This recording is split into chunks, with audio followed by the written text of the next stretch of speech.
koko abantu bakeya niba bazarokoka? Iki ni ikibazo umuntu yarabaje Yezu Kristo, yarahereye birumvikana ku nyigisho yaramaze gutanga, yumva ko inzira y'ingoma y'ijuru igoye. Iki gisubizo kirasa nikirimo agahinda no iki kibazo kirasa nikirimo agahinda ndetse no kwiheba no gucika intege. Yakibajije asa n'ubaza umubare, ni bakeya bazarokoka?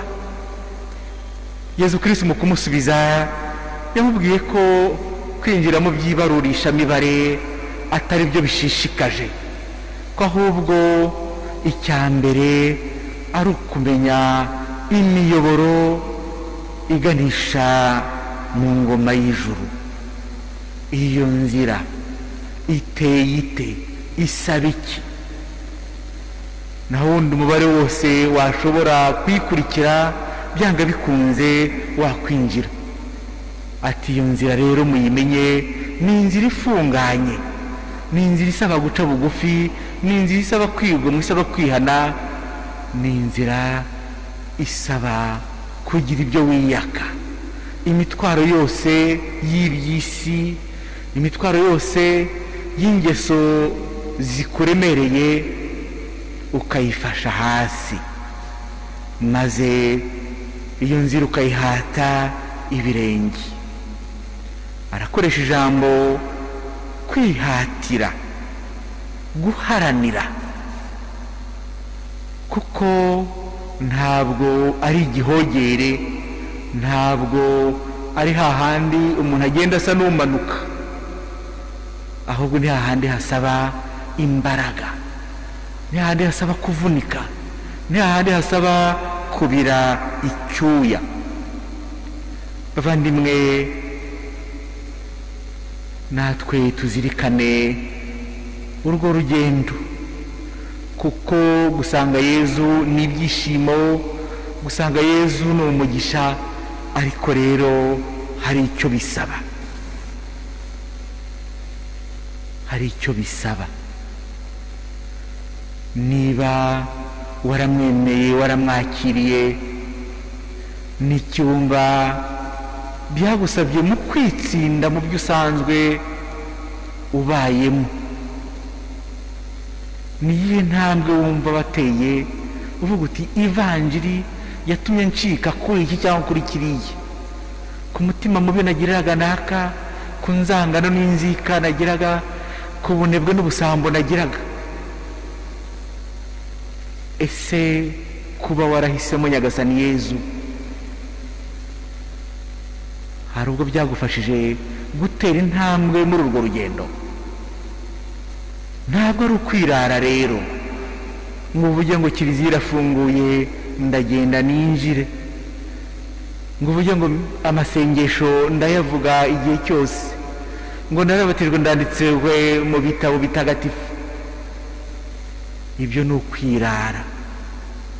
Yezu Kristo arimo araburira abantu nk'abo ngabo, ababwira ati Nyagasani ntazamenya aho muturutse, ntazamenya icyo muri cyo, igihe muzaba mutarafashe umusaraba wanyu ngo bamukurikire. Umusaraba nicyo usobanura cyose. Niyo mutaba mwarakiriye ububabare bwe mu buzima bwanyu, urukundo rwe n'urwa bagenzi banyu igihe cyose, kabone naho waba utabishaka, ari ukabikora ubigiriye ko Yezu Kristo abigusaba. Ntabwo ari garanti rero kumva ko ubatije, ukomeje, uhaye amasakaramentu, uvuga amasengesho manywa n'ikigoroba. Oya, ni uguhora muri urwo rugendo, ni uguhora wumva ko ari ukwihata, ari uguharanira.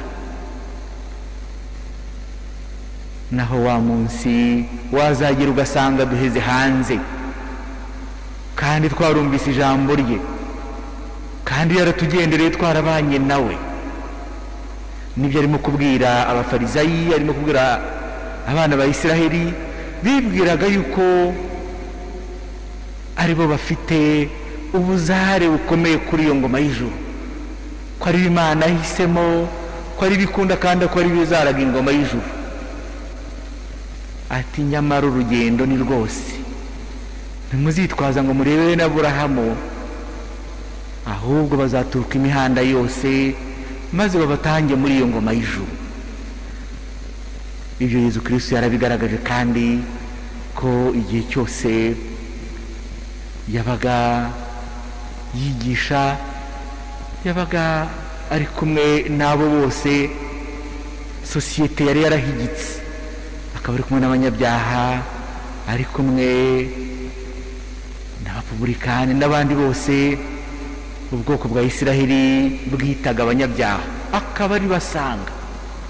Natwe twumve rero ko turi abanyantege nkeya, tujye duhora tumusaba imbaraga, tujye duhora tumusaba ubutwari, maze dutwaze muri iyo nzira ifunganye, muri iyo nzira igoranye, tudacika intege.